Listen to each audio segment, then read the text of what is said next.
کار ساخت یک پل به هزینه 25 میلیون افغانی با سرمایه شخصی باشندگان منطقه فرغمول از مربوطات ولسوالی یفتلی ولایت بدخشان به گونه رسمی آغاز شد.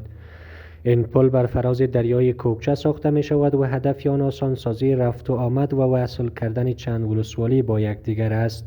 به هزینه 25 میلیون افغانی اولا توسط مردم با غیرت همین چند دهکده که در اینجا هستن توسط اینای ما همیشه تمویل میشد، اما با شفقت والی صاحب محترم، والی بزرگوار ولایت بدخشان چی شد وعده داده شد که بودجهش توسط اونا ان شاء الله تمویل میشه. باز هم ان شاء الله امید است که با تاسیس پل اینجا تقریبا ده ها قریه ما مستفید میشه و از این پل مترو که چالش مشکلی داشتن. شما میبینین که اینجا با کشتی ها و چیزا مردم تیر میشتن.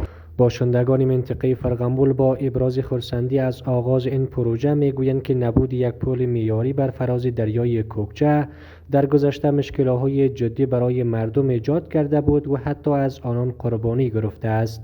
هزارها حادثه در رابطه با همین دریا شده است که ما خودمان نمی‌دانیم می‌فهمیم. چندین مراتب شاگردای ما در همین دریا غرق شدن.